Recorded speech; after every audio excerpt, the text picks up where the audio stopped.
Bonjour à tous et bienvenue sur ma première chaîne YouTube, Les Tutos Figma. Une chaîne qui vous est dédiée à vous, designers, que vous soyez débutant ou intermédiaire. Cette chaîne vous servira de guide et vous permettra de vous améliorer certainement en compétences. Je suis Parten Amalin, designer UX UI. J'aide les entreprises aussi bien que les particuliers à avoir plus de visibilité sur Internet. Aujourd'hui, je vous dévoile mon process complet en UX UI design. Prêt à découvrir comment transformer une simple idée en design esthétique et fonctionnel? C'est parti. Tout d'abord, mon process de travail se base sur le design thinking, une méthodologie de recherche centrée sur l'utilisateur qui a vu le jour en 1987 dans le célèbre ouvrage Design Thinking de Peter Howe. Cette méthodologie se subdivise en 5 phases. Nous avons l'immersion, la définition, l'idéation, le prototypage et le test. Pour ceux qui veulent avoir plus de détails, je vous mets le lien en commentaire où vous aurez un cours détaillé sur ce qu'est le Design Thinking.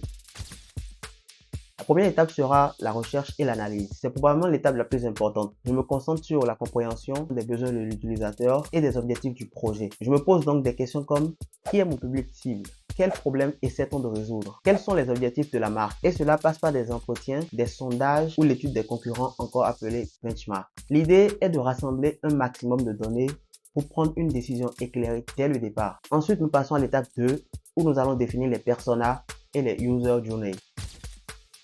Pour ceux qui ne le savent pas, le persona, c'est une représentation fictive de mon public cible. Ces outils me permettent de me mettre à la place des utilisateurs pour comprendre leur comportement, leurs attentes et leurs points de douleur. C'est un peu comme construire une carte pour savoir où aller avant de commencer le voyage. Ensuite, nous avons l'étape 3, l'étape de l'architecture de l'information. Une fois que j'ai une vision claire, je définis ici la structure du contenu et la navigation. Cela se traduit souvent par des sitemaps et des wireframes de basse qualité. Le but, c'est de s'assurer que tout soit logique et facile à comprendre. Puis nous passons à l'étape 4, le wireframe et le prototypage.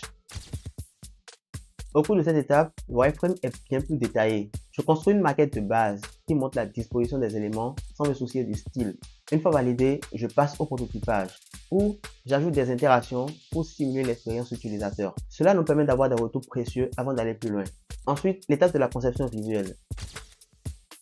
Et là, c'est la partie fun. Je travaille sur l'identité visuelle en y intégrant les couleurs, les typographies, les images et bien d'autres. Mon objectif est de créer une interface esthétique, cohérente et adaptée aux besoins de l'utilisateur. C'est ici que l'on donne vie au projet avant de passer à l'étape 6, l'étape des tests et de l'itération. À cette étape, avant de livrer, je procède à des tests pour voir ce qui fonctionne et ce qui pourrait être amélioré. Les retours sont essentiels pour itérer et ajuster le design, parce qu'en UX UI design, tout est question d'amélioration continue. Voilà, vous connaissez maintenant mon process UX UI de la recherche au design final. Chaque étape est essentielle pour garantir un produit réussi.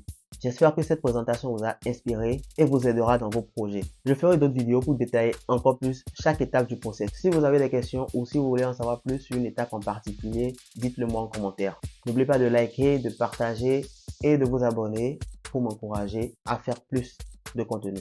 Merci de m'avoir suivi et à très bientôt pour d'autres conseils en design.